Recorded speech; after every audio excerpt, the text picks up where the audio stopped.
Hello everyone, आप सभी का स्वागत है। तो हम कंटिन्यू करेंगे with survey basic MCQ. This is concept to question series and इस सीरीज के अंदर आपका कंप्लीट रिवीजन हो जाएगा for your objective exam type. तो चलिए ये क्वेश्चन देखिए।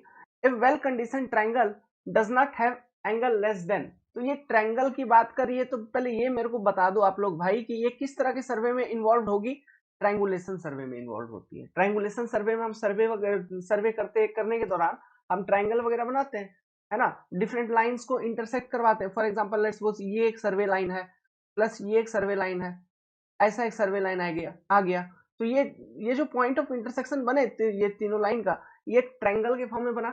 तो कहा क्या बोला, पूछा जा रहा है आपसे, ये एंगल के बारे में पूछा जा रहा है। इसका कोई भी एंगल इस रेंज में होना चाहिए। यहाँ बोला जा रहा है नॉट हैव लेस देन कितना। तो देखिए ऐसा है ना कि इसका कोई भी एंगल लेस देन 30 डिग्री नहीं होना चाहिए। ठीक है, एंगल का बात कर रहा हूं। 30 डिग्री से कम नहीं होना चाहिए and should not be greater than 120 degree. अगर ऐसा होगा तो ये कहलाएगा वेल कंडीशन ट्रायंगल। ठीक है, अगर ये कंडीशन सेटिस्फाइड नहीं है तो ये वेल कंडीशन ट्रायंगल नहीं कहलाएगा। एक इक्विलेटरल ट्रायंगल जो होता है ना, एक equilateral triangle is the most suitable well condition triangle. ये चीज ध्यान रखिएगा। आपसे सवाल पूछेंगे कि what type of triangle is best most suitable well condition triangle, that is your equilateral triangle. Angle should not be less than 30 degree, angle should not be greater than 120 degree if this condition is maintained। और जो lines है इनके बीच का जो intersection है वो भी बहुत अच्छे से होना चाहिए, क्लियर कट इंटरसेक्शन होना चाहिए। ये चीज भी एक कंडीशन है। ठीक है, ओके। बहुत सारे क्वेश्चन है इसी डेटा पर। ये वाला क्वेश्चन पढ़िए। This question is very much important. The correction in elevation due to curvature and refraction. ये करेक्शन से हर बार क्वेश्चन पूछे जाते हैं। ठीक है, ये काफी इंपॉर्टेंट है। देखिए होता क्या है ना, एक्चुअली जब आप सर्वे करने जाते हैं तो देखिए अर्थ तो लगभग हॉराइजेंटल ही है। अर्थ क्या है, लगभग हॉराइजेंटल होता है। तो मतलब छोटा एरिया में अगर आप सर्वे करने जा रहे हैं तो ये इस तरह से हॉराइजेंटल है। आपने यहाँ पे कहीं पे मशीन को सेट किया, ठीक है, लेट्स सपोज ऑटो लेवल को आपने सेट किया। तो ऑटो लेवल को सेट करने के बाद हम इसको लेवलिंग कर लेते हैं। लेवलिंग करने का क्या मतलब होता है? लेवलिंग करने का ये मतलब होता है जो हमारा लेवल लाइन है, सर्वे के बेसिक क्लासेस में हमने आपको बता रखा है, जो अपना लेवल लाइन है और ये जो अपना लाइन ऑफ साइट या लाइन ऑफ कोलिमिनेशन कह लो, ये एक दूसरे के मतलब एकदम पैरेलल होता है। फिर हम सर्वे वर्क करते हैं, स्टाफ वगैरह को रखते हैं और रीडिंग वगैरह नोट डाउन करते हैं।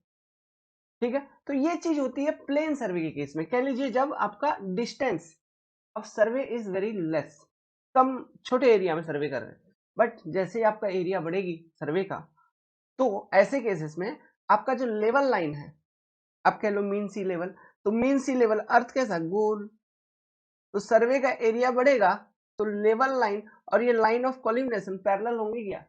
नहीं होंगे ना। सिंपल सी बात है। यहाँ पे सोचो आपने मशीन सेट किया, सोचो सिंपली सोचो, मशीन को इधर सेट किया और ये आपका लाइन ऑफ कोलिमिनेशन, स्टाफ इधर रखना है आपको। यहाँ पे रीडिंग कैसे लोगे आप? लेवल लाइन क्या होना चाहिए?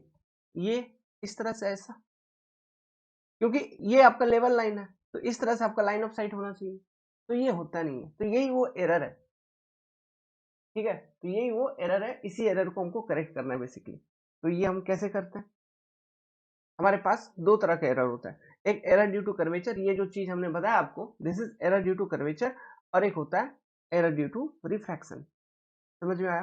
तो एरर ड्यू टू कर्वेचर जो होता है वो होता है पॉजिटिव नेचर का। Error due to curvature, error due to curvature is of positive nature. आप लोगों ने नेगेटिव पढ़ रखा होगा, नेगेटिव नेगेटिव नेगेटिव नेगेटिव याद रहता है पूरा, मतलब रटा हुआ। हाँ, लेकिन भाई मेरे सुन, यहाँ पे स्टाफ है ऐसा, तो आपने रीडिंग क्या ले लिया ये, क्योंकि ये तो हॉरिजॉन्टल ही है। तो लेकिन चाहिए क्या? ये वाला रीडिंग चाहिए, यही वाला रीडिंग ना, जहां पे मैं अभी गोल गोल गोल गोल ऐसा कर रहा हूं। लेकिन आपने नोट डाउन किया ये वाला रीडिंग। तो एरर तो पॉजिटिव है ना भाई, बड़ा है, लार्ज, तो पॉजिटिव। तो हमको करेक्शन अप्लाई करना है, ताकि क्या करेंगे, जो रीडिंग है उसमें से कुछ घटानी होगी, करेक्शन घटानी होगी। तो error is positive but correction is negative, जो कि आप याद रखें। जो करेक्शन आप लगाओगे, जो टेप में मैंने ये कॉन्सेप्ट बता रखा था, है ना, तो दैट इज नेगेटिव। समझ में आ रही है बात? असली मुद्दा क्या हो रही थी अंदर। और तो इसकी वैल्यू क्या होती है कर्वेचर करेक्शन की, सीसी इक्वल टू माइनस, चूंकि नेगेटिव है तो माइनस लगा दिया, 0.0785 डी इंटू स्क्वायर। याद रखिए डी क्या है, distance between instrument and staff location, horizontal distance है, distance between instrument and staff location in kilometre, ये होता है आपका डी। ओके, तो correction due to curvature is always negative, लेकिन उसके कारण जो एरर है वो हमेशा पॉजिटिव होता है। ठीक है बाबू लोग। नाउ अब करेक्शन ड्यू टू रिफ्रैक्शन क्या होता है, इसको हम सी आर बोलेंगे। और करेक्शन ड्यू टू रिफ्रैक्शन जो होती है ये पॉजिटिव नेचर की होती है, तो समझो एरर जो रही होगी वो नेगेटिव नेचर की रही होगी, मतलब जितना वैल्यू आपको चाहिए वो नहीं दिखा कि उससे कम वैल्यू दिखा रहा है, तो नेगेटिव नेचर का एरर है ना। इसलिए हमको पॉजिटिव करेक्शन करनी है ताकि हमारी रीडिंग बढ़ पाए। तो ये रिफ्रैक्शन हो रही है, मतलब लाइन ऑफ साइट वगैरह इंक्लाइंड हो जाता है due to presence of mass in atmosphere, मतलब मास के एटमॉस्फेयर में धूल मिट्टी ये सब कण वगैरह प्रेजेंट होने के कारण आपको दिखता ही नहीं है ढंग से। तो रिफ्रैक्शन वगैरह होने के कारण जो चीज देखना चाहिए था, जो रीडिंग आपको स्टाफ पे दिखना चाहिए था वो नहीं दिख के कुछ डाउनवर्ड इंक्लाइंड हो जाती है आपकी line of sight due to refraction, है ना। मतलब यहाँ पे आप जैसे मशीन फिट किए है ना, यहीं पे रिफ्लेक्शन बता रहा हूँ, ये स्टाफ है, आपको देखना था यहाँ पे, तो यहाँ एटमॉस्फेयर है, एटमॉस्फेयर में धूल कण सब कुछ होगा, आप देखना चालू किए तो आपको ये सीधा देखना था इस तरह से, बट ये नहीं देख के ये देख लिया ऐसा। तो देखना ये है ए पॉइंट, लेकिन आप देख रहे बी पॉइंट, तो नेगेटिव है ना एरर, एरर इज सॉरी हाँ एरर इज नेगेटिव, बट जो हमें करेक्शन अप्लाई करना होगा दैट मस्ट बी पॉजिटिव। समझ में आ रहा है? तो यही लिखा मैंने, करेक्शन इज पॉजिटिव, एरर जो है रिफ्रैक्शन के कारण दैट इज ऑफ नेगेटिव, और ये होता है generally 1/7 of correction due to curvature. जो भी आपने कर्वेचर में करेक्शन लगाया है उसका 1/7 भाग का करेक्शन आपको रिफ्रैक्शन के कारण लगाना है। समझ में आ रहा है? 1/7 of correction due to curvature, ये चीज आपको याद रखनी है, ये याद रखनी है।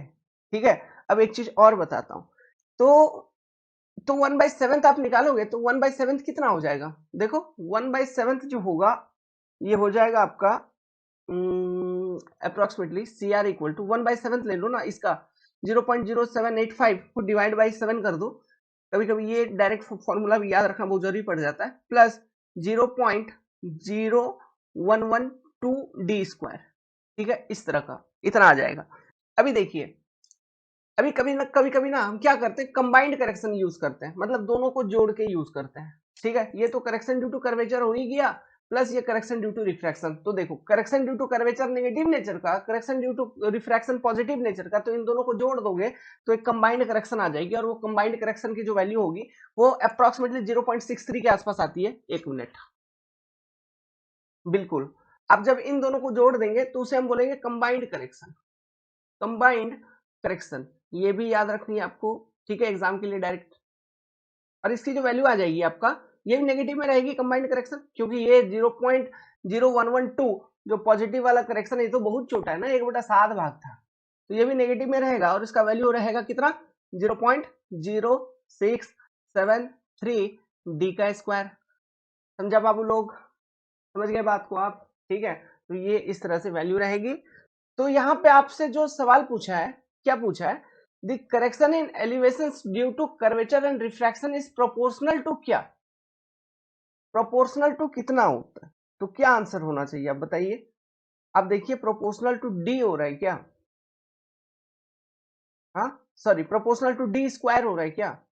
अब देखिए ये वाला कहीं ना स्टेटमेंट ये सही होगा ना, directly proportional to D square हो रहा है ना, देखो हाँ यहाँ डी स्क्वायर बाई आर है, कोई बात नहीं, लेकिन अपना डी स्क्वायर तो है ना, directly proportional to what, D square, तो correct answer will be B.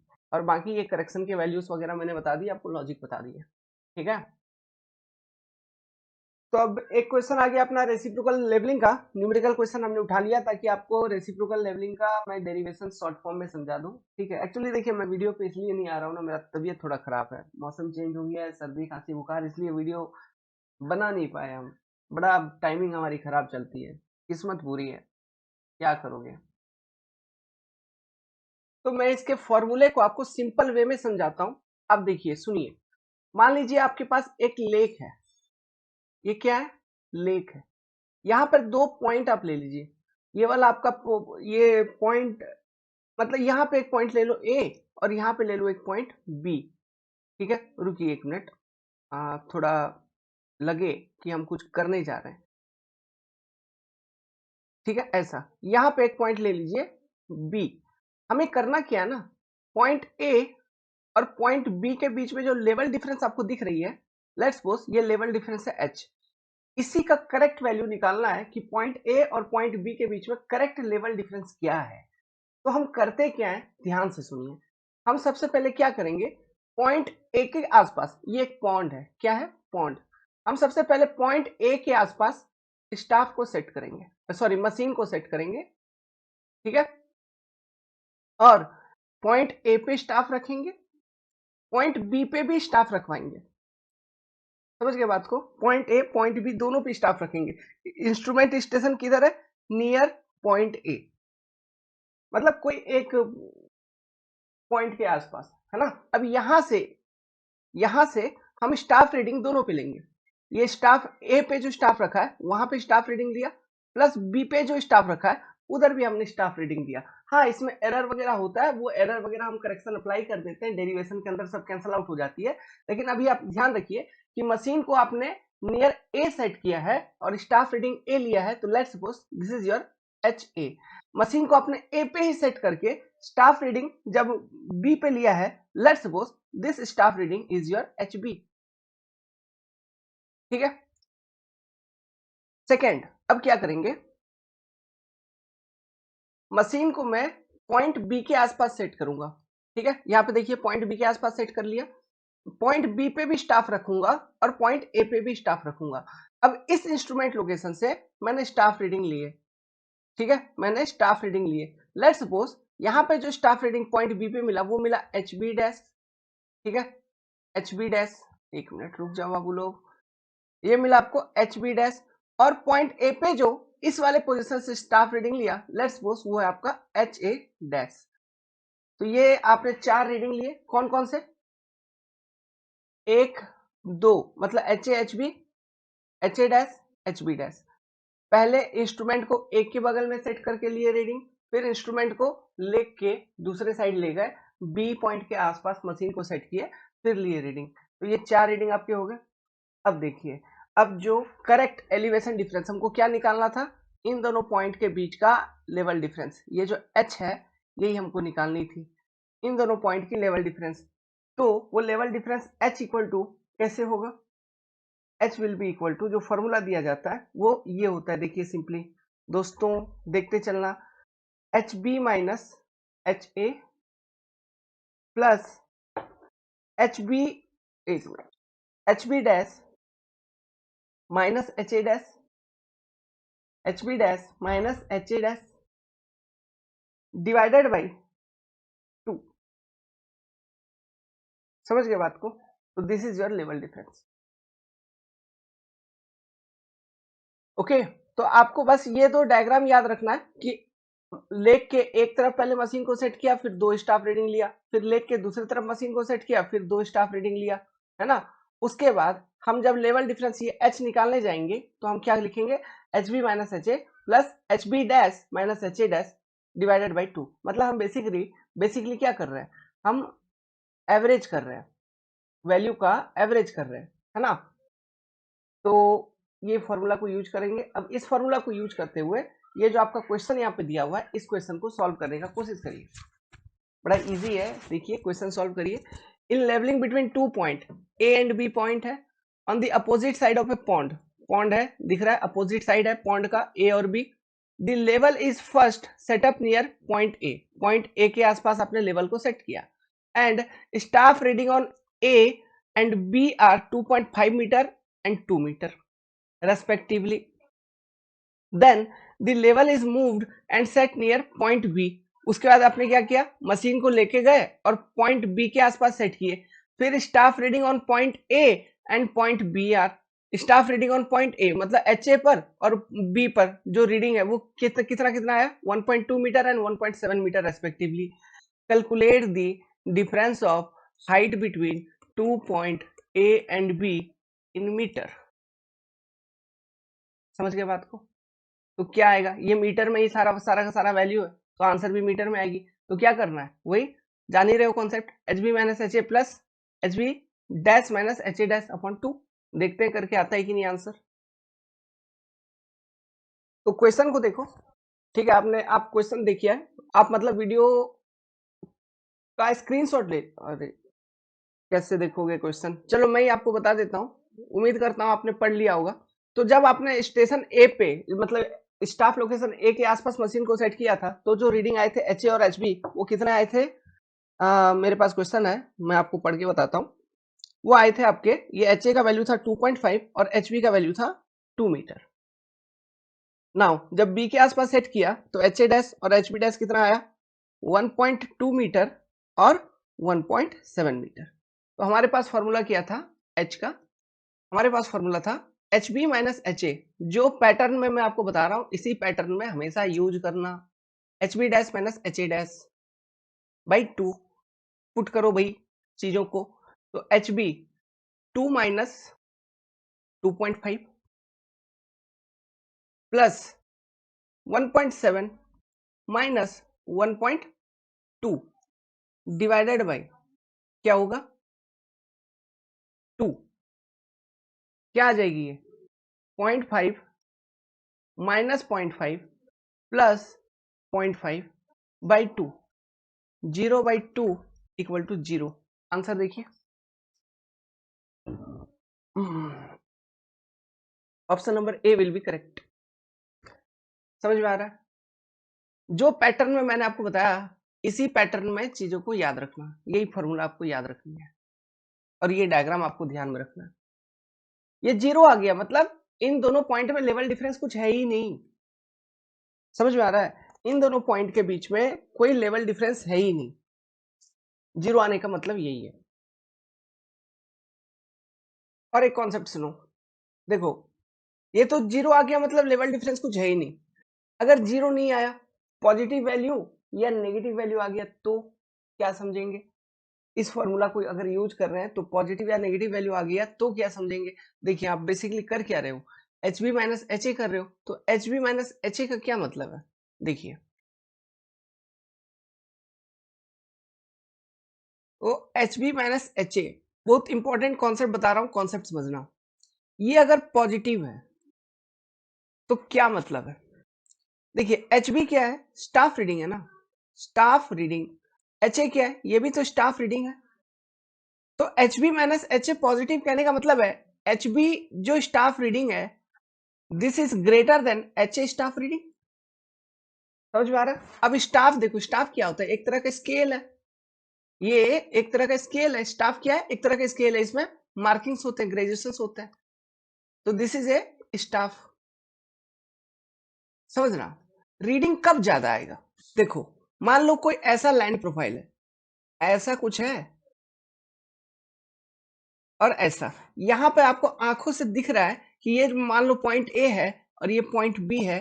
तो पॉइंट बी पॉइंट ए से नीचे है, ये आपको आंखों से दिख रहा है ना? पॉइंट ए पॉइंट बी से नीचे है, ये आपको आंखों से दिख रहा है। अब आपने क्या किया, लेट्स सपोज मशीन को इधर फिट कर दिया, यहाँ पे मशीन को फिट कर दिया। आप दोनों मतलब स्टाफ रख रहे हो एक ही साथ, एक बार ए पे रखा, एक ही इंस्ट्रूमेंट लोकेशन से आप ऑब्जर्वेशन ले रहे हैं, एक बार आपने बी पे रख के ऑब्जर्वेशन आपको लेना है स्टाफ को। तो देखिए जब ए पे रखोगे तो यहाँ पे जो रीडिंग लोगे ये आएगा एच ए, और इधर जो रीडिंग आएगा, ठीक है, क्योंकि लाइन ऑफ साइट जो है ये तो इंस्ट्रूमेंट लोकेशन एक ही है, तो लाइन ऑफ साइट का जो लेवल होगा मतलब हाइट ऑफ इंस्ट्रूमेंट कह लो, ठीक है, आपका जो भी यहाँ पे एमएसएल है, मान के चलो यहाँ पे एमएसएल है, तो एमएसएल से जो भी इस लाइन ऑफ साइट की हाइट होगी वही होती है आपके हाइट ऑफ इंस्ट्रूमेंट। ये तो कांस्टेंट है ना for a particular survey station. लेकिन स्टाफ जब बी पे आपने रखा है तो रीडिंग यहाँ पे आपको ज्यादा दिखेगा। तो बी पे अगर रीडिंग ज्यादा दिख रहा है तो इसका मतलब क्या है, बी पॉइंट ए पॉइंट से नीचे है। सो हमेशा ध्यान रखना, यहाँ से कॉन्सेप्ट क्या समझ में आ रहा है, किसी एक पर्टिकुलर पॉइंट पे आपने स्टेशन को फिट किया है, ठीक है, उसके बाद लेट्स सपोज बहुत सारा पॉइंट है, एक पॉइंट इधर है, एक पॉइंट इधर है, एक पॉइंट इधर है, ऐसा हर जगह पे आपको सर्वे करना है, लेवल निकालनी है। तो आपने स्टाफ को रखा, इंस्ट्रूमेंट का लोकेशन चेंज नहीं कर रहे हो, ठीक है।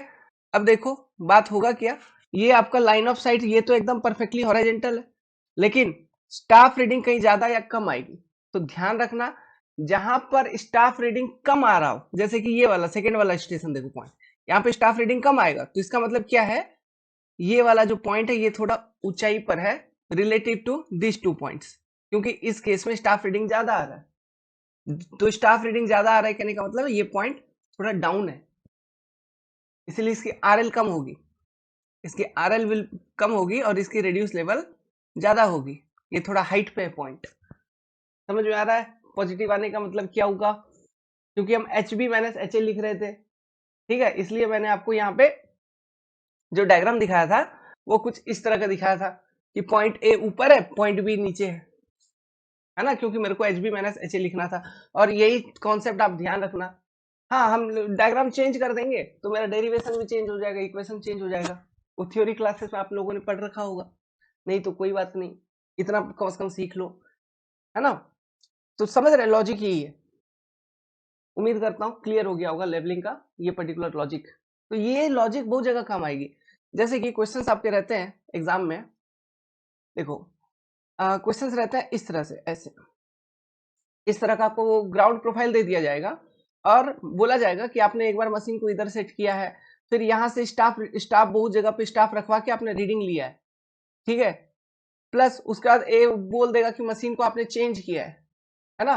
फिर उसके बाद इधर स्टाफ लेके बहुत सारा रीडिंग लिया है, और मतलब ऐसा कोई एग्जांपल होगा और बहुत सारे रीडिंग्स के वैल्यू दे देंगे, ठीक है, जो भी रीडिंग्स हैं उसके वैल्यू दे देंगे।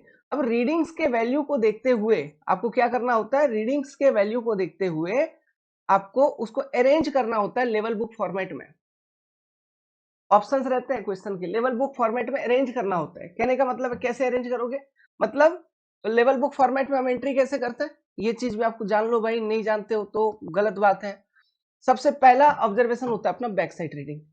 कोई भी बेंचमार्क होती है जिसकी आरएल की वैल्यू नोन होती है, मालूम होती है, वहां पर हम पहले स्टाफ को रखवाएंगे और मशीन को सेट करेंगे और रीडिंग लेंगे, ताकि ये जो लाइन ऑफ साइट है इसकी हाइट क्या है ये पता चल जाए। तो हाइट ऑफ इंस्ट्रूमेंट इसी को बोला जाता है H I, height of instrument. समझ में आ रही है बात, ये पता कर लिए। इसके बाद अब जिस आपको जितने भी पॉइंट्स का लेवल निकालना है निकाल लो भाई, ठीक है।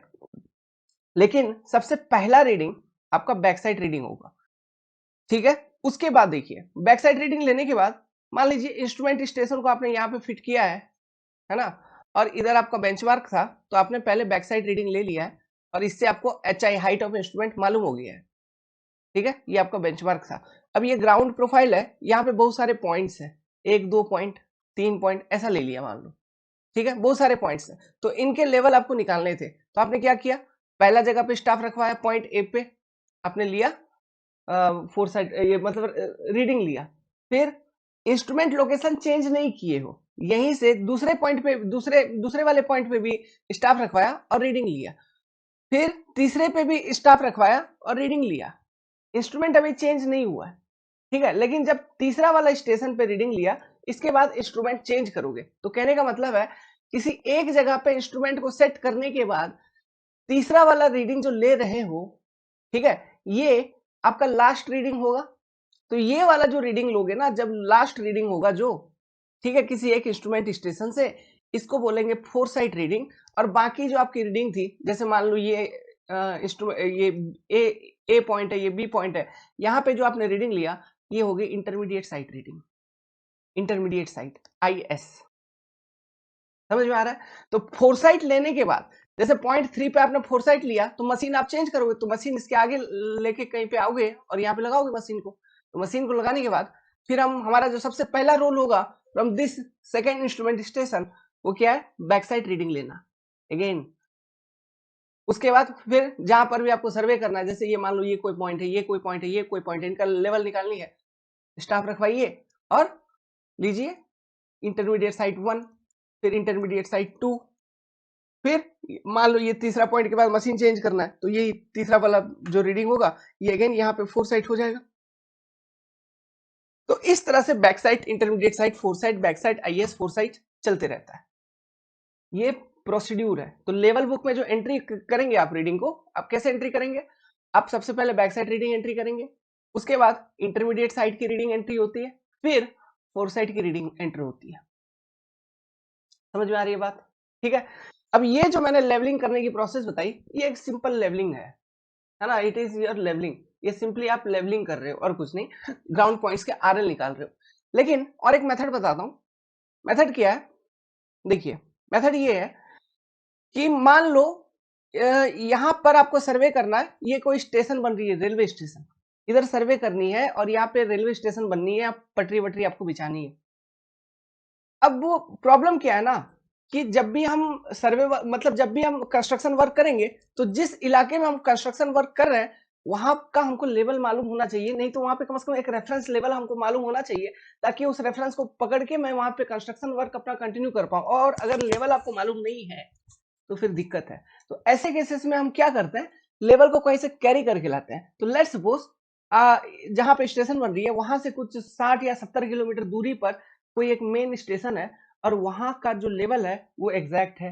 तो अब क्या करोगे, यहां से हमें लेवल को उठा के यहां तक लेके आनी है कि नहीं, कैरी करते हुए। समझ में आ रहा है? यहां से लेवल को उठा के यहां तक हमको कैरी करके लेके आनी है। तो ऐसे केसेस में हम प्रिसाइज लेवलिंग का यूज करते हैं। प्रिसाइज लेवलिंग क्या करते हैं बेसिकली, सबसे पहले हम मशीन को यहाँ पे फिट कर लिए, फिर बैक साइड लिए और फोर साइड लिए, फिर मशीन को इधर फिट किए, फिर बैक साइड लिए, फिर फोर साइड लिए, है ना? फिर मशीन को इधर फिट किए, फिर बैक साइड लिए, फोर साइड लिए। तो यहाँ पे केवल back side, fore side, back side, fore side, back side, fore side की श्रृंखला चलती रहेगी। इंटरमीडिएट साइड से कोई मतलब नहीं है, क्योंकि आप यहाँ पे लेवल को कैरी कर रहे हैं और बहुत प्रिसाइज वे में करोगे, बहुत सटीकता से कर रहे हो, तो इस लेवलिंग को बोला जाता है प्रिसाइज लेवलिंग। प्रिसाइज लेवलिंग, ठीक है। लेकिन मान लीजिए कोई रफ वर्क है, रफ वर्क कहने का मतलब है मान लो यही कंस्ट्रक्शन साइट के आसपास, कंस्ट्रक्शन साइट के आसपास ही यहाँ पर एक आपने प्रिसाइज लेवलिंग करने के बाद वो 50-60 किलोमीटर दूरी से बेंचमार्क को यहाँ पे ट्रांसफर कर दिया है प्रिसाइजली, बेंचमार्क इज ट्रांसफर्ड, ये काम हो गई, ये खत्म। लेकिन अब क्या करना है आपको कि ये कंस्ट्रक्शन साइट भी ऐसे ऐसा तो नहीं है कि बहुत छोटा है, ये भी 10-15 किलोमीटर में फैला हुआ है। तो आप काम चालू करोगे तो कम से कम 1 किलोमीटर का काम वो चल रहा होगा, है ना, 1 किलोमीटर 2 किलोमीटर के रेंज में। तो हर बार जब भी आपको एक मतलब मान लो इस पर्टिकुलर स्टेशन पॉइंट से 1 किलोमीटर आगे लेवलिंग करना होगा, तो हर बार यहाँ से तुमको बेंचमार्क कैरी करते हुए लेके जाना होगा। तो वो तो दिन भर तो इसी में बीत जाएगा रे भाई। तो तुम वहां का सर्वे वर्क कैसे करोगे, लेवल कैसे निकालोगे? तो इसलिए हम फिर कंस्ट्रक्शन साइट पे टीबीएम एस्टेब्लिश करेंगे। तो इसको भी करने में वही हम क्या करेंगे, back side fore side, back side fore side का कॉन्सेप्ट यूज करके अलग अलग पॉइंट पे लेवल एस्टेब्लिश कर देंगे as a permanent, as a temporary benchmark. Paint वेंट मार देंगे कहीं पर और उस पर लिख देंगे कि ये पॉइंट का आरएल इतना, इसका आरएल इतना। तो ये जो लेवलिंग होती है इसको हम फ्लाई लेवलिंग कहते हैं, फ्लाई लेवलिंग। तो ध्यान रहे, फ्लाई लेवलिंग, प्रिसाइज लेवलिंग सब पूछेंगे आपको, ठीक है। प्रिसाइज लेवलिंग जो करता है वो सर्वे ऑफ इंडिया करता है basically, survey of India, government department की ये काम होती है, प्राइवेट ऑर्गेनाइजेशंस को ये काम नहीं दिया जाता है ना, सरकारी लोग ही करते हैं, क्योंकि यहाँ पे बहुत सटीक वे से चीजों को करनी होती है और माना जाता है ऐसा कि जो सरकार के अंदर जाते हैं वो बच्चे पढ़े लिखे होते हैं। ये बात भी है, क्योंकि कंपटीशन क्रैक करना आज के टाइम पे उतना आसान भी नहीं है, ठीक है। तो मेहनत करना पड़ता है बहुत अच्छे से, कॉन्सेप्ट क्लियर होना चाहिए चीजों का, तभी एग्जाम निकलती है। तो प्रिसाइज लेवलिंग बेसिकली सरकार करती है, और ये फ्लाई लेवलिंग वगैरह कंस्ट्रक्शन साइट पे कोई भी कर लो यार, उसमें क्या है, कंस्ट्रक्शन साइट तक लेवल लाके दे दिए, वहां से आप चलाते रहो, ठीक है। तो ये चीजें हैं, ध्यान रखिएगा। प्लस और एक चीज होती है चेक लेवलिंग। चेक लेवलिंग होती है, ये टाइप्स ऑफ लेवलिंग बता रहा हूँ। चेक लेवलिंग में क्या होता है, कोई भी एक लेवलिंग वर्क जो है उसको हमको चेक करना होता है, प्रिसीजन ऑफ लेवलिंग वर्क को चेक करना होता है बस। इसको भी बहुत सटीक वे में किया जाता है। अच्छा, ये भी क्वेश्चन पूछा जा सकता है आपको, प्रिसाइज लेवलिंग हम कैसे करते हैं? प्रिसाइज लेवलिंग हम करते हैं बाय यूजिंग डंपी लेवल, पूछ लेंगे। डंपी लेवल, डंपी लेवल को हम फ्लाई लेवल भी कहते हैं, फ्लाई लेवल, ठीक है। या फिर ऑटो लेवल कह लो भाई, ऑटो लेवल, तीनों चीज है ना। तो कुछ भी आ सकता है, आप टिक लगा देना। और auto level, dumpy level, fly level, ये सारी चीजें अगर लिखा हुआ एक ही ऑप्शन में तो डंपी लेवल पे ही टिक लगाना आप, ठीक है। किताबी नॉलेज है बस, और कुछ नहीं है। किया तो सबसे जा सकता है, किया तो टीएस से भी जा सकता है, लेकिन टीएस में क्या टाइम टेकिंग है, जितना स्टेशन सेट करोगे वहां पे सेंटरिंग भी करना पड़ेगा, तो टाइम कंज्यूमिंग हो जाएगा, है ना। इसलिए हम जनरली अवॉइड करते हैं टीएस वगैरह को फ्लाई वगैरह करने में, बेंचमार्क शिफ्ट करने में। ऑटो लेवल को यूज करते हैं, और जो हमारा साइट रहता है ना वो थोड़ा क्लोज रखते हैं, ओके। साइट को क्लोज रख, साइट कहने का मतलब है ये लाइन साइटिंग, साइटिंग करना, किसी एक इंस्ट्रूमेंट स्टेशन से साइटिंग करना, इसको क्लोज रखते हैं, क्योंकि क्लोज रखोगे तो स्टाफ पे ज्यादा अच्छे से पढ़ पाओगे, चीजों को एक्यूरेटली रीडिंग को पढ़ पाओगे, ये चीजें हैं। तो ये सारे लेवलिंग प्रोसेस है, और भी लेवलिंग होते हैं, जैसे आप ध्यान रखना उसको, बैरोमेट्रिक लेवलिंग, प्रेशर को यूज करके हम लेवलिंग करते हैं, आप जानते हो। जैसे जैसे हम एटमॉस्फेयर में ऊपर जाएंगे, मेरा प्रेशर, एटमॉस्फेरिक प्रेशर डिक्रीज होता है, बिकॉज एटमॉस्फेरिक मास डिक्रीजेस। तो कितना प्रेशर डिक्रीज हुआ ये हमको मालूम है, मतलब कितना हाइट में कितना प्रेशर डिक्रीज होता है ये हमको मालूम है। तो इस रेस्पेक्ट में हम किसी एक पॉइंट का अप्रोक्सीमेट लेवल बता देते हैं। तो रिकॉग्नाइज सर्वे, जो प्रीलिम स्टार्टिंग वाला सर्वे होता है, रिकॉग्नाइज, है ना, तो उस सर्वे में बैरोमेट्रिक लेवलिंग का यूज किया जा सकता है। तो ध्यान रखना, which kind of levelling can be used in recognise survey, पूछ लेंगे, ऑप्शन दे देंगे बैरोमेट्रिक। बोलो बैरोमेट्रिक है ही क्या, तो यही है कि विथ इंक्रीज इन एल्टीट्यूड, है ना, कैसे प्रेशर डिक्रीज होता है, तो इसके साथ हम उसका कितना हाइट पे डिक्रीज हुआ इतना प्रेशर, ये पता लगा के हम उस पॉइंट का लेवल बता देते हैं। अरे वो फॉर्मूला है ना, पास्कल लॉ, रो जी एच, है ना, प्रेशर इक्वल टू, बस। तो यहाँ पे है रो जी, जो भी प्रेशर है, एटमॉस्फेरिक प्रेशर उस लोकेशन का। अब अभी ये रो क्या होगा, वो फ्लूइड का डेंसिटी, उस इलाके का एटमॉस्फेयर का डेंसिटी, और ये एयर का डेंसिटी जनरली कितना होता है, 1.03 kg पर metre cube. X G, acceleration due to gravity 9.81, H निकालनी है निकाल लो, एमएसएल उस जगह का एमएसएल पता है, तो एमएसएल से वो एच घटा दो, तो सॉरी एमएसएल से वो एच जोड़ दो। तो यहाँ पे ये पॉइंट है आपका, आप जहाँ पे खड़े हो गया बैरोमेट्रिक लेवलिंग। तो बैरोमीटर का इस्तेमाल किया जाता है बस to take the reading of atmospheric pressure. Is it clear my dear brothers and sisters. तो ये सारे कुछ कुछ बेसिक बातें हैं, ध्यान रखना, एग्जाम में हो सकता है मदद कर दे, क्वेश्चन आ जाए तो, ओके। वेल ये क्वेश्चन को पढ़िए, मैंने आपको बता रखा है इन सब चीजों के बारे में, लेकिन ये क्वेश्चन एग्जाम में आए हैं, है ना, तो एक बार बात कर लिया जाए। Theodolite is an instrument used to measure क्या, हॉरिजॉन्टल एंड वर्टिकल एंगल दोनों मेजर किया जा सकता है थेओडोलाइट को यूज करके। हाँ, हॉरिजॉन्टल सर्कल को यूज करके हॉरिजॉन्टल एंगल, और वर्टिकल सर्कल को यूज करके vertical angle, vertical circle plus theodolite का कॉम्बिनेशन, सॉरी टेलीस्कोप का कॉम्बिनेशन को यूज करके वर्टिकल एंगल, ठीक है। तो बस ये एंगल मेजरमेंट करता है, डिस्टेंस नहीं, हॉरिजॉन्टल एंगल ओनली नहीं, वर्टिकल एंगल ओनली नहीं, दोनों, ठीक है। अब देखिए क्वेश्चन, इन ए ट्रेवर्स सर्वे, एक ट्रेवर्सिंग कर रहे हैं, ट्रेवर्सिंग मतलब हमेशा याद रखिएगा, किसी भी एक पॉइंट का लोकेशन किसी एक रेफरेंस से हम उस लाइन का बियरिंग को मेजर करके बताते हैं कि इसका एंगल कितना है, ठीक है, प्लस उसका एक किसी भी एक पॉइंट से उसका लेंथ को भी मेजर कर लेते हैं। तो हमारे पास बेसिकली दो कोऑर्डिनेट होते हैं, है ना। तो ये वाला बियरिंग हम बता देंगे यहाँ पे, ये एंगल, ये थीटा बता देंगे, और लेट्स सपोज ये ए डैश पॉइंट है, तो यहाँ से ए पॉइंट का लेंथ को भी मेजर कर लेंगे। तो एंगल और लेंथ मेजर करने के बाद एक पॉइंट को अगर लोकेट किया जाए तो उसे हम ट्रेवर्स सर्वे कहते हैं, है ना। तो इस तरह से आप कोई ट्रेवर्सिंग कर रहे हैं, तो उसमें क्लोजिंग एरर का मतलब क्या होता है, ट्रेवर्स भी दो तरीका का होता था, ओपन ट्रेवर्स, क्लोज ट्रेवर्स, मैंने आपको बता रखा था, है ना। तो जो इसमें क्लोजिंग एरर होता है वो क्या होता है, लेट्स सपोज यहाँ से आपने ट्रेवर्स शुरू किया, इधर गए, इधर गए, इधर गए, ऐसे आ गए, ऐसे भी चले गए। अब क्या होगा, जो फाइनल वाला लाइन में हुआ ये कि आपने इधर से इधर सर्वे मारा, लेकिन ये लाइन ऐसे आ गई, होनी चाहिए थी क्या, होनी चाहिए थी ऐसे, इधर से इधर सर्वे किए तो ये लाइन ऐसा आ जाना चाहिए था, बट ये आ गया ऐसा, है ना। तो ये वाला जो पोर्शन है इतना, यही तो हुआ क्लोजिंग एरर, सिंपल सी बात है, यही होगा आपका क्लोजिंग एरर। तो यही पूछा है कि क्लोजिंग एरर का मतलब क्या होता है, the error in closing of ट्रेवर्स operation, ट्रेवर्स operation में नहीं, ट्रेवर्स ऑपरेशन मतलब ये पूरा ट्रेवर्स है, तो ट्रेवर्स का ऑपरेशन मतलब लेंथ का मेजरमेंट में या एंगल का मेजरमेंट में, तो ऐसा थोड़ी ना। The actual distance by which traverse fails to close, हाँ ये लग रहा है बाबू, the actual distance by which traverse fails to close, this is your actual closing error, means the distance between starting and end point of open traverse। नहीं रे भाई, open ट्रेवर्स में तो क्लोजिंग एरर का बात ही नहीं चल रहा है, ये तो बात ही चल रही है क्लोज ट्रेवर्स में, क्योंकि क्लोज ट्रेवर्स को हम क्लोज करना है ना। तो नॉन ऑफ दी अबव, ना ना ना, आंसर तो मिल गया है, कौन सा, स्टेटमेंट बी करेक्ट है अपना। अब देखो, यही जो ट्रेवर्सिंग के दौरान जो क्लोजिंग एरर आती है ना, इसी को करेक्ट करने का है ना, ये ट्रेवर्स है कंप्लीट, आपने ट्रेवर्स किया, ए से बी गए, सी गए, डी गए, ई गए, एफ आए, एफ से ए नहीं पहुंच पाए, तो क्लोजिंग एरर आ गई। तो इसी को करेक्ट करने के लिए, यही क्लोजिंग एरर को पूरे ट्रेवर्स से रिमूव करने के लिए अपने पास बहुत सारे मेथड है।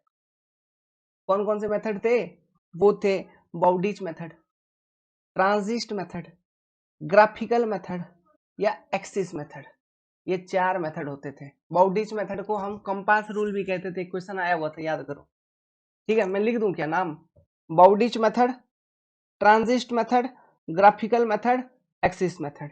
अब ये जो मेथड्स मैंने आपको बताया, इसमें से दो मेथड का हम काफी ज्यादा यूज करते हैं, वही अपने सिलेबस में रहती है, चाहे आप गेट के लिए पढ़ें, इंजीनियरिंग सर्विस के लिए पढ़ें, एसएससी के लिए पढ़ें, किसी भी एग्जामिनेशन के लिए, बाकी सब एग्जामिनेशन में नाम से मतलब रहता है। और जो मेन मेथड है, काम का मेथड है, जिसको हम रियली यूज करते हैं, मतलब अप्लाई करते हैं क्लोजिंग एरर को रिमूव करने में कैलकुलेशन करके, वो होती है बाउडिच मेथड और ट्रांजिस्ट मेथड। तो इन मेथड के ऊपर आपसे सवाल पूछा जा सकता है, समझ में आ रहा है, इन मेथड के ऊपर आपको सवाल पूछा जा सकता है। अभी देखो, ट्रेवर्स के बारे में मैंने आपको बता रखा है, उसका लैटिट्यूड डिपरेचर का कॉन्सेप्ट मैंने आपको बता रखा था, ट्रेवर्स के बारे में मैंने आपको बता रखा था, लैटिट्यूड डिपरेचर का कॉन्सेप्ट बता रखा था। तो ये जो क्लोजिंग एरर होगा, ये कितना होगा, ये जो क्लोजिंग एरर होगा, ये होगा root under of delta L का स्क्वायर प्लस डेल्टा डी का स्क्वायर, ये फॉर्मूला याद रखना। अब डेल्टा एल का स्क्वायर और डेल्टा डी का स्क्वायर का मतलब क्या है, डेल्टा एल मतलब क्या है, आपका टोटल सम ऑफ लैटिट्यूड, क्या है, टोटल सम ऑफ लैटिट्यूड। कहने का क्या मतलब है बाबू लोग, देखो, ये लैटिट्यूड डिपरेचर का जब कॉन्सेप्ट मैंने आपको बताया था, तो लैटिट्यूड पॉजिटिव नेगेटिव सब कुछ होता है, तो एक क्लोज ट्रेवर्स में जो टोटल लैटिट्यूड होगा, पॉजिटिव नेगेटिव होते होते, आप जब सभी लैटिट्यूड को जोड़ोगे ना, तो उनका वैल्यू 0 आ जाना चाहिए। मतलब for a close traverse sum of latitude must be equal to 0। अगर ये 0 नहीं है, तो लेट्स सपोज कि वो है डेल्टा एल, 0 नहीं है तो वो है डेल्टा एल, मतलब उसमें एरर है, ट्रेवर्स के अंदर आपका कुछ ना कुछ एरर है। उसी तरह से आपका डिपरेचर का भी जो सम है ना, फॉर ए क्लोज ट्रेवर्स, अगर आपने सही सही ट्रेवर्स किया है, तो sum of departure for a close traverse must be 0। अगर ये नहीं है तो मतलब एरर है, और लेट्स सपोज कि वो जो एरर है, जो डिफरेंस आ रही है, 0 नहीं हो रही है, वो है डेल्टा डी। तो क्लोजिंग एरर बराबर दी जाती है रूट अंडर डेल्टा एल का स्क्वायर प्लस डेल्टा डी का स्क्वायर। चीजें समझ में आई, ठीक है।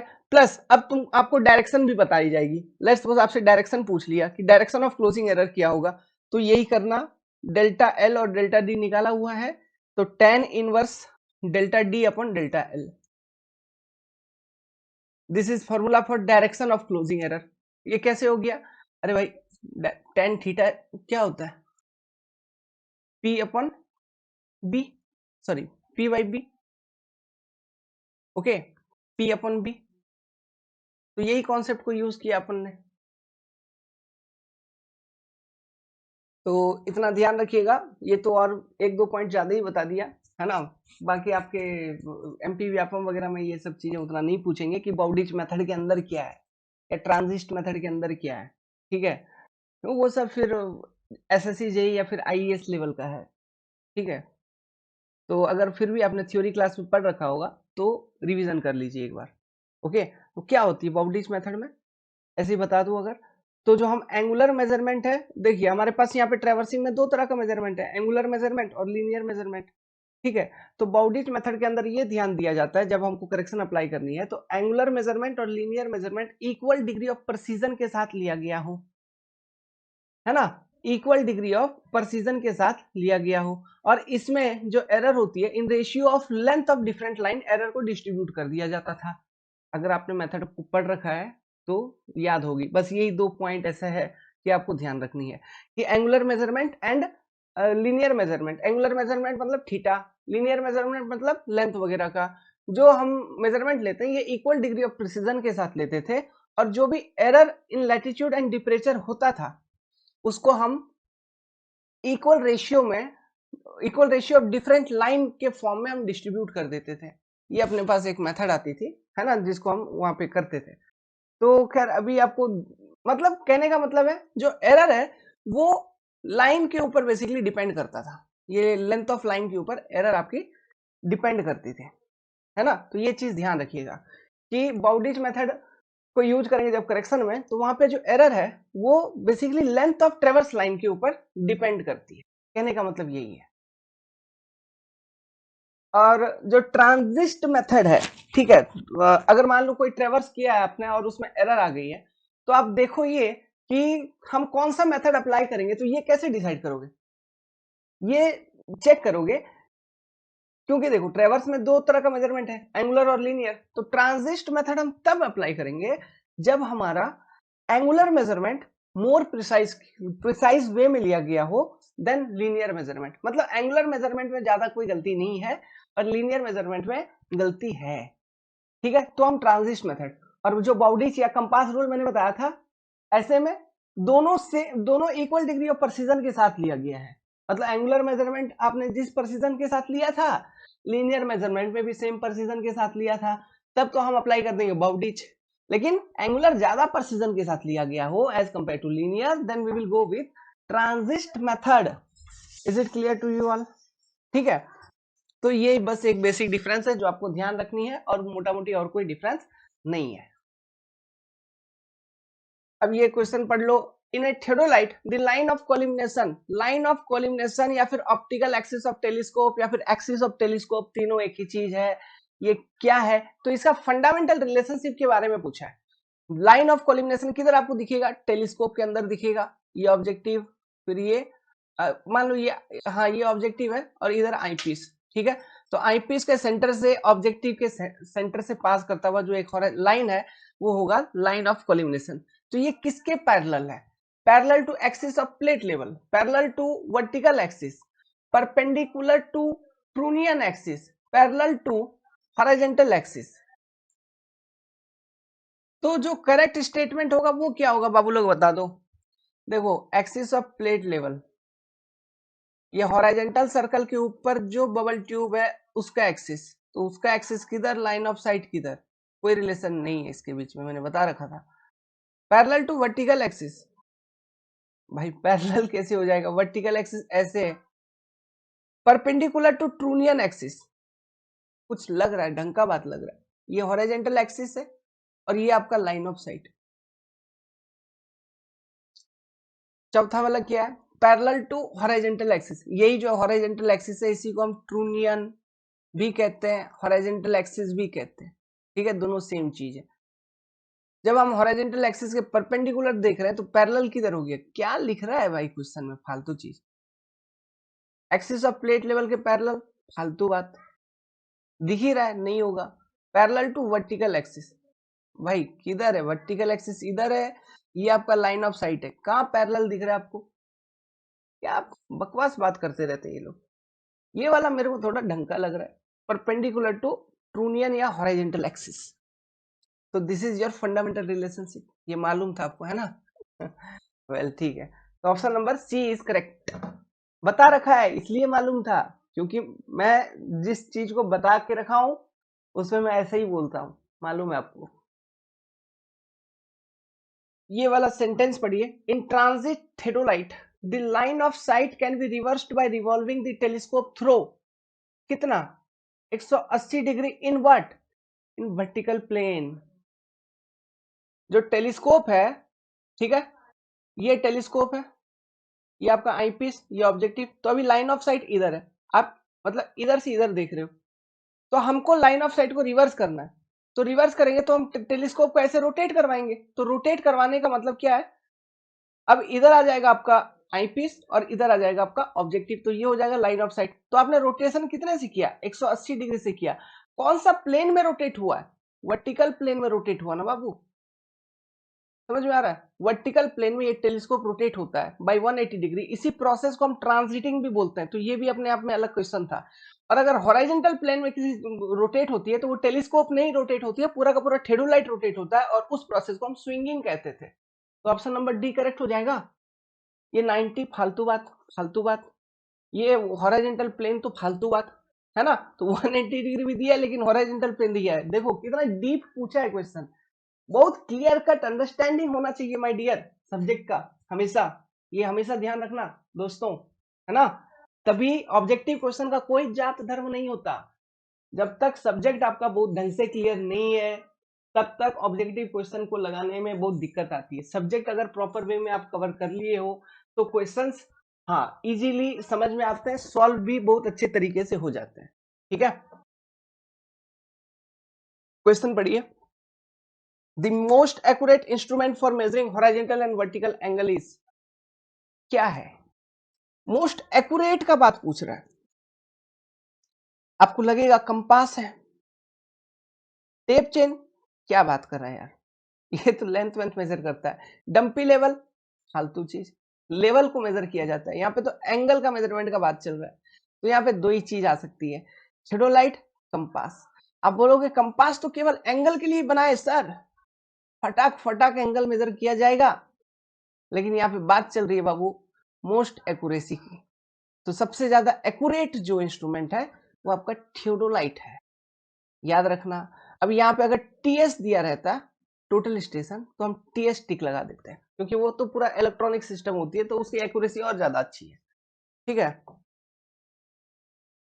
क्वेश्चन पढ़िए। Question is very good. Sensitivity of level tube, कोई नहीं समझाता ये सब कॉन्सेप्ट, ठीक है, समझा रहा हूं, समझिए। सेंसिटिविटी ऑफ लेवल ट्यूब क्या होता है, इसको चर्चा करेंगे। सबसे पहले ये बबल ट्यूब के ऊपर डिस्कशन करेंगे, बहुत सारे क्वेश्चन यहाँ से भी बनते हैं आपके। बबल ट्यूब क्या है ना, बबल ट्यूब देखे वो कहाँ पे होता है, एक मशीन के अंदर बबल ट्यूब फिट होती है। जैसे ऑटो लेवल के अंदर बगल में एक बबल ट्यूब होगी, ऐसा गोल जैसा होता है, इसके अंदर एक बबल होता है और इस तरह का घेरा होता है। तो मशीन को जब हम सेट करते हैं तो ये बबल को हम सेंटर में लाते हैं। जब हम ऐसा करते हैं, मतलब ये बबल जब सेंटर में आ जाता है, तो इसका मतलब क्या होता है कि जिस लोकेशन पे आपने मशीन को सेट किया है, उस लोकेशन पे जो आपका लाइन ऑफ साइट है या फिर लाइन ऑफ कोलिमिनेशन जिसको कह लो, एलओसी या line of sight, line of collimation या लाइन ऑफ साइट, इन दोनों के बीच एक बेसिक डिफरेंस है जो कि मैंने आपको बता रखा है। तो ये परफेक्टली हॉरिजॉन्टल प्लेन एस्टेब्लिश करती है, perfect horizontal plane, perfect horizontal plane को एस्टेब्लिश करती है। देख रहे हैं ना तबीयत कितना गंदे रूप से खराब है, इसलिए क्लासेस नहीं ले पाया हूँ मित्रों, नाराजगी का कोई बात नहीं है।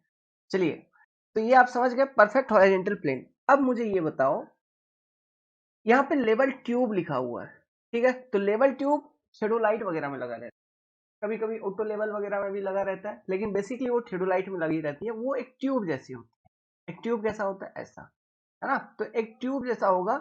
अब इसके अंदर ना एक लिक्विड भरा हुआ रहता है, अब उसके अंदर एक बबल होती है। ये जो लिक्विड भरी होती है, इसका अपना एक प्रॉपर्टी होता है, ठीक है, ये लिक्विड का अपना एक प्रॉपर्टी होता है, मैं आपको बता दूंगा अभी इस लिक्विड का क्या क्या प्रॉपर्टी होता है। लेकिन बात क्या है कि जब हम इस लिक्विड को भरते हैं इस पर्टिकुलर ट्यूब में, तो एक छोटा सा गैप छोड़ देते हैं, जो कि एक एयर बबल का फॉर्म लेता है, वही बबल है।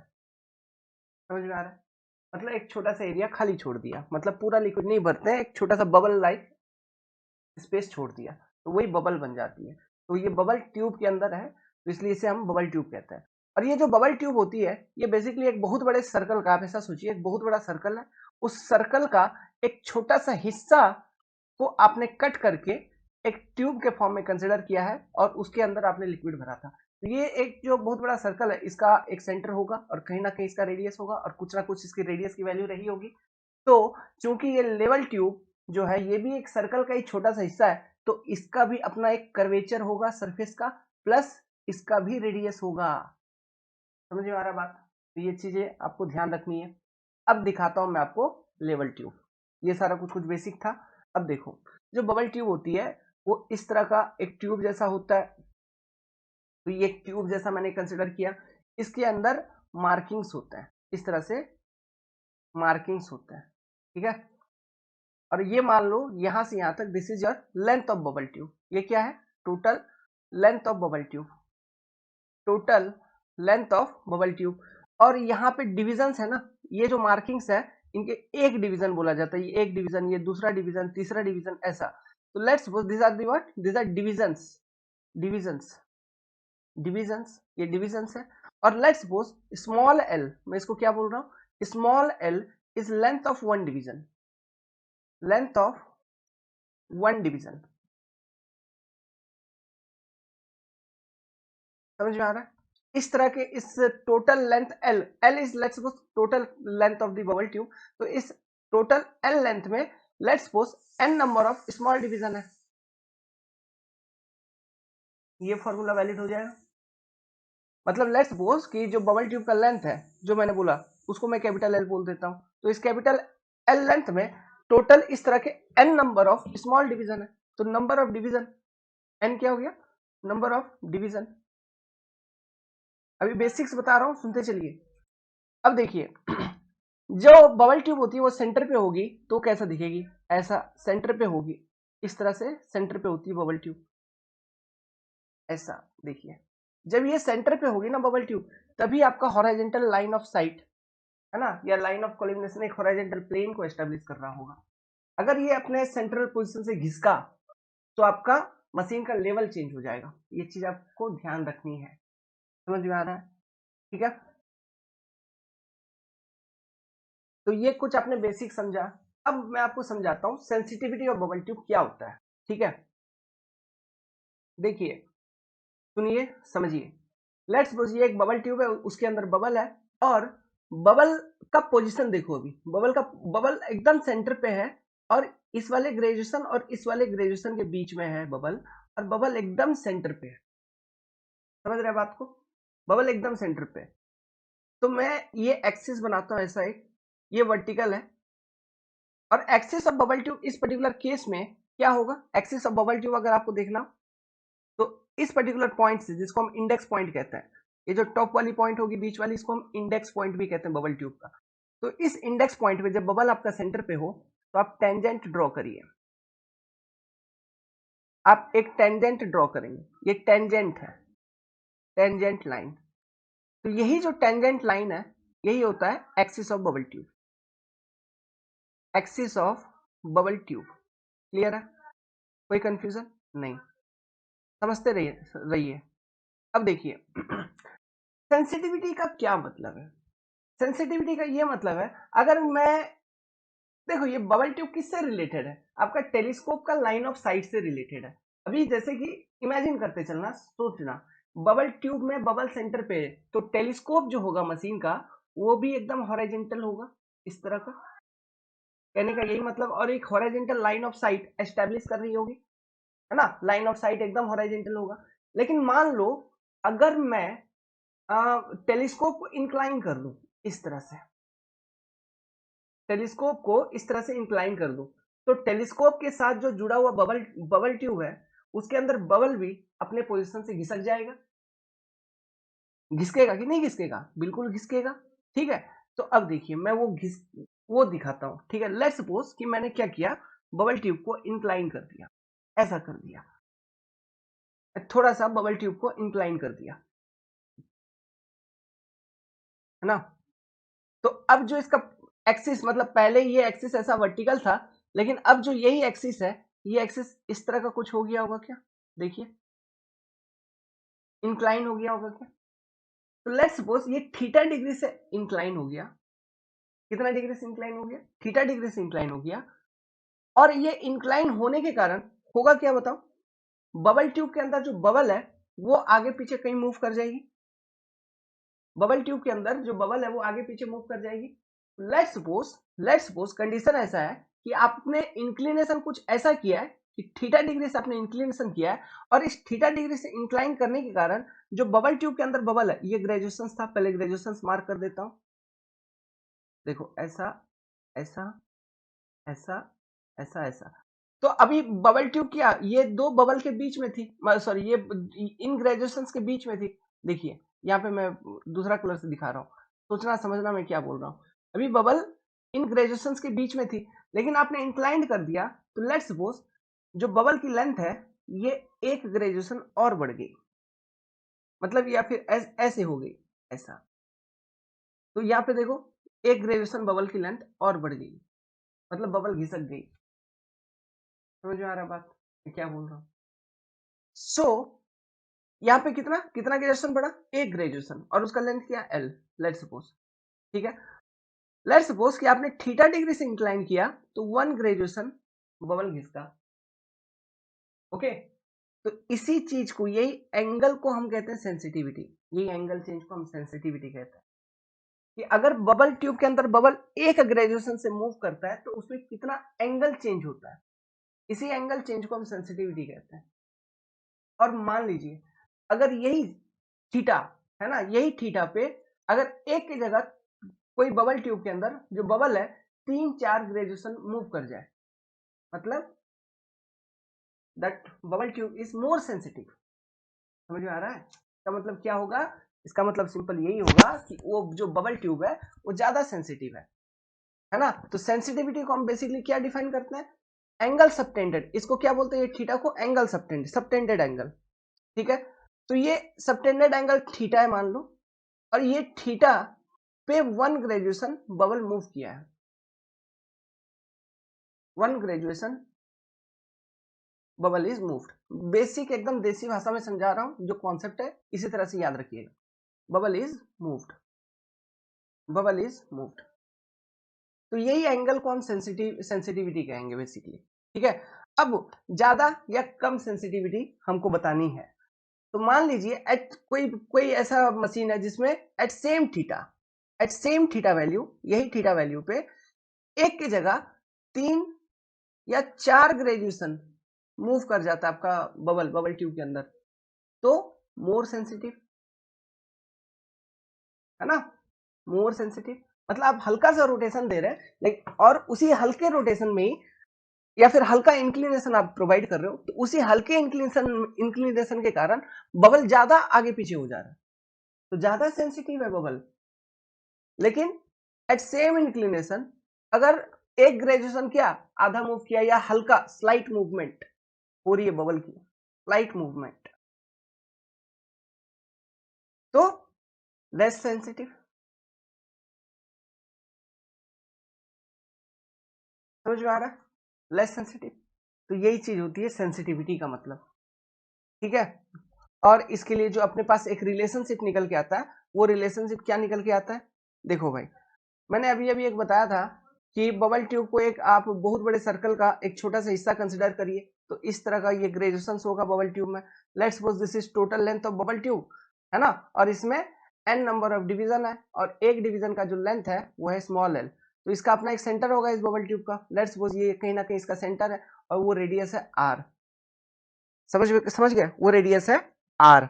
और आपने अब देखिए तो, और इनके बीच में जो एंगल है, ये जो एंगल है, लेट्स सपोज ये जो एंगल है, ये एंगल है आपका थीटा।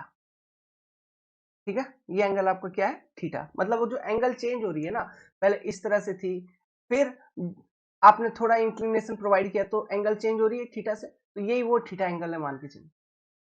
समझ में आ रहा है? और इस थीटा एंगल चेंज होने के कारण लेट्स सपोज कि जो बबल ट्यूब है, सॉरी जो बबल है बबल ट्यूब के अंदर, वो एन डिवीजन मूव कर गई, एन डिवीजन मूव कर गई।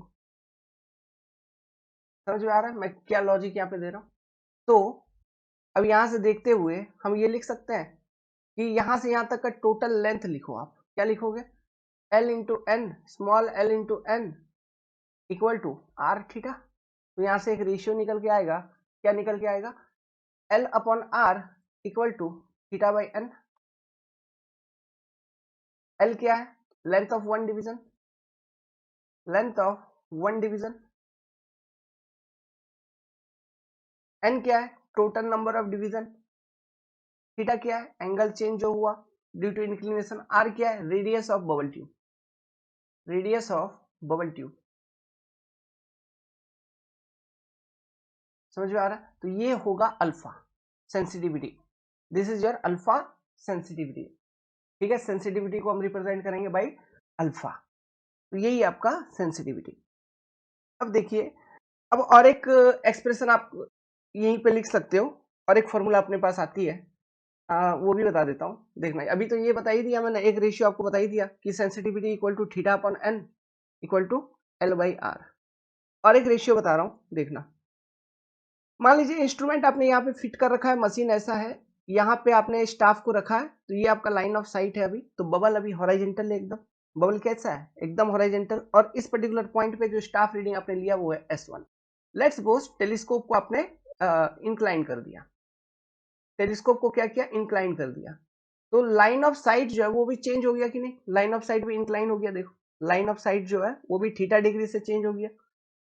तो बबल ट्यूब के अंदर बबल भी आगे पीछे घिसक गया होगा, वो भी चेंज हो गया होगा। तो अब हमको सेंसिटिविटी देखना है, तो ये भी एक तरीका है, हम इससे भी निकाल सकते हैं। लेट्स सपोज ये स्टाफ रीडिंग है S2, तो स्टाफ इंटरसेप्ट क्या होगा, S1 minus S2 equal to S। ठीक है, और मशीन और इंस्ट्रूमेंट के बीच का डिस्टेंस है मान लो D, तो ये एक ट्राइंगल के फॉर्म में बन रहा है, तो यही थीटा को तो हम लिखते हैं सेंसिटिविटी, बेसिकली इसी थीटा को हम लिखते हैं सेंसिटिविटी। तो ये हम कैसे लिखेंगे, यहाँ पर हम लिख सकते हैं ऐसा, S इक्वल टू सॉरी ये alpha equal to sensitivity equal to इस बबल ट्यूब, इस मशीन के अंदर जो बबल ट्यूब लगा है उसका sensitivity equal to S by N D, है ना, S अपॉन एन डी। इस तरह से भी चीजें की जाती हैं, तो ये चीज भी आप ध्यान रखिएगा। और ये मैंने कैसे लिख दिया, S अपॉन एन डी, इस पे भी कंफ्यूजन हो गए, तो मैं इसको करके बता ही देता हूँ। यहाँ पे हमको बेसिकली क्या लिखना है, थीटा का वैल्यू लिखना है ना, तो थीटा इक्वल टू क्या होगा, S by, theta equal to simple आपको मालूम है, थीटा इक्वल टू यहाँ पे S बाई डी तो होगा ही होगा, है ना। इस ट्राइंगल को देख के देखो, theta equal to S by D होगा for small value of theta, ये सब वैल्यू बहुत छोटा है, इसलिए tan थीटा साइन थीटा जो भी है सब थीटा, हम डायरेक्ट थीटा ही लिखते हैं, है ना। तो theta equal to S upon N D लिखोगे। इससे पहले वाला डायग्राम को देखो, ये वाला डायग्राम, ये जो मैंने यहाँ पे आपको समझाया था, इस वाले डायग्राम में मैंने क्या समझाया था, R theta equal to N into L, R theta equal to N into L, ये मैंने आपको समझा रखा था यहाँ पे। ठीक है, तो यहां से जो थीटा है, तो ये थीटा आ रही थी आपकी कितना, N by L into R, ये आ रहा था, ये आपका थीटा आ रहा था। तो ये जो थीटा है प्लस ये जो थीटा है दोनों सेम है, तो दोनों बराबर है, तो मैंने इसको ऐसे कर दिया by S by D equal, है ना। तो यहाँ यहीं से तो मैं ऐसे भी लिख सकता हूँ ना, इसी रेशियो को यूज करके, कि थीटा इक्वल टू कुछ भी कर सकता हूँ यार, अब तो एस अपॉन एन डी, यही फॉर्मूला बन जाती है, theta equal to S upon N D. तो अभी ऐसे लिखेंगे, अगर theta equal to S upon N D, तो theta equal to S upon N D, L by R है ही, equal to S upon N D, बन गया रेशियो। तो ये आती है सेंसिटिविटी की फॉर्मूला, समझ में आ रहा है। तो ये कुछ बेसिक चाहिए था आपको, मैंने बता दिया। अब देखते हैं सेंसिटिविटी को कैसे बढ़ाया जा सकता है या डिक्रीज किया जा सकता है। तो सेंसिटिविटी ऑफ बबल ट्यूब को आप कैसे बढ़ा सकते हैं, ध्यान रखना, बबल ट्यूब को जितना फ्लैट बनाओगे उसकी सेंसिटिविटी उतनी बढ़ेगी। तो रेडियस ऑफ बबल ट्यूब को अगर मैं इंक्रीज करता हूँ, तो रेडियस इंक्रीज करूंगा, मतलब जो बबल ट्यूब है उसका रेडियस इंक्रीज कर दूंगा, तो ये और फ्लैट बनते हुए चलेगी, मतलब एक बहुत बड़ा सर्कल होगा, तो बहुत बड़ा सर्कल का छोटा सा हिस्सा तो फ्लैट ही हो जाएगा ना लगभग, तो उसकी सेंसिटिविटी बढ़ेगी। ठीक है, तो ये चीजें एक, या फिर आप लेंथ ऑफ बबल ट्यूब को इंक्रीज करके उसका सेंसिटिविटी बढ़ा सकते हैं, ये चीज है। या फिर देखो, अंदर जो बबल ट्यूब है वो आगे पीछे मूव करेगा, यही तो सेंसिटिविटी है, मतलब थोड़ा सा इंक्लिनेशन आप दे रहे हैं तो कितना ज्यादा आगे पीछे मूव करता है। तो अंदर ही अंदर, बबल ट्यूब के अंदर ही अंदर सरफेस जो होगा वो अगर रफ होगा बबल ट्यूब का, तो जो बबल है उसको फ्रिक्शन लगेगा, तो इंक्लिनेशन आप देंगे, तो वो फ्रिक्शनल रेजिस्टेंस के कारण वो आगे पीछे ज्यादा मूव नहीं कर पाएगा। इसलिए internal surface of bubble tube must be smooth, internal surface of bubble tube must be smooth, कह सकते हैं हम, bubble tube must be smooth, तो क्या होगा, सेंसिटिविटी और बबल ट्यूब आपकी इंक्रीज हो जाएगी। प्लस और देखिए और क्या किया जा सकता है, जो अंदर में लिक्विड है ना उसका विस्कोसिटी, गाढ़ापन है ना, जैसे माड़ है, जो चावल में माड़ निकलता है वो ज्यादा गाढ़ा है, उसका विस्कोसिटी ज्यादा है, ठीक है। विस्कोसिटी और सरफेस टेंशन को डिक्रीज कर दिया जाए, विस्कोसिटी एंड सरफेस टेंशन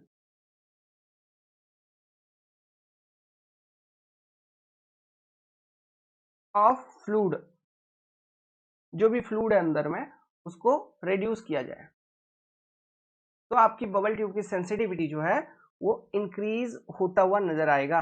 तो ये 4 पॉइंट मैंने आपको बता दी, 1 2 3 4। अब इसी को तोड़ के एक पॉइंट और बना देगा कभी, ये रेडियस बढ़ाना या डायमीटर बढ़ाना तो एक ही बात होगी, हाँ, रेडियस बढ़ाना या डायमीटर बढ़ाना तो एक ही बात होगी।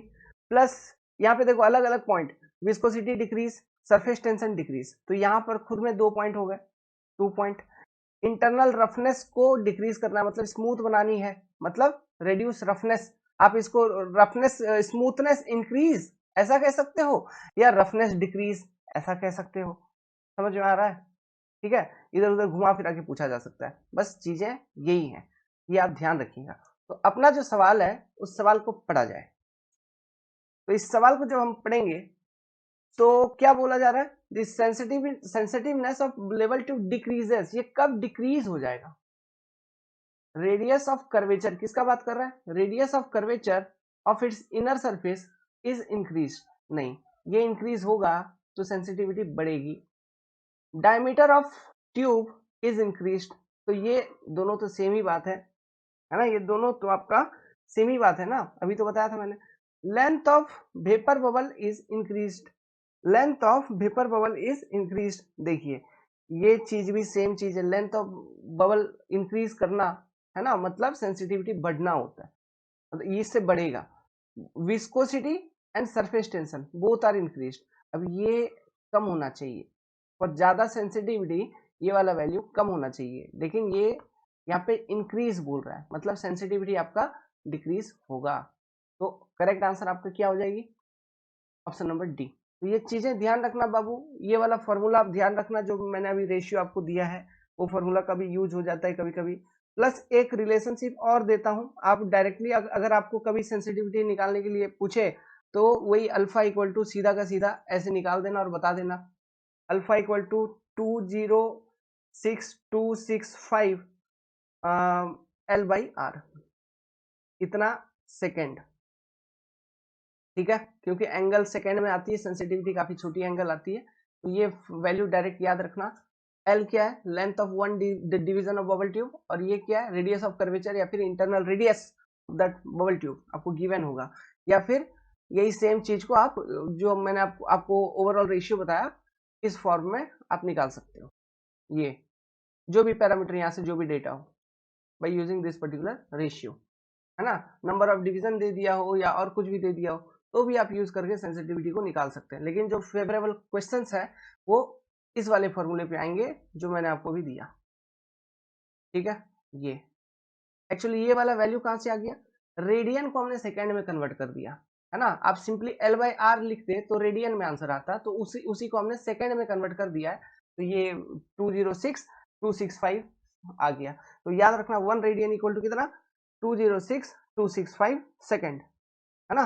तो अगर बबल ट्यूब सेम एंगल पे सेम इंक्लिनेशन पे ज्यादा मूव कर गई मतलब वो बबल ट्यूब ज्यादा सेंसिटिव है। ओके, सो वेल इसी के साथ इस पर्टिकुलर वीडियो को एंड किया जाए, थोड़ा तबीयत खराब है, करेंगे काम आप तक, सर्वे का बेसिक जो है आपके एग्जामिनेशन से पहले पहुंचा देंगे, आप तो अदर पेपर में ध्यान देते रहो, ये जो क्लासेस आएंगे जब आएंगे देख लेना, ठीक है, मेरे को ध्यान में आपका एग्जाम कब है, तो इन सब डिस्कशन को देख लीजिएगा, एग्जाम में हेल्प हो जाएगा, ठीक है, ऑल द बेस्ट।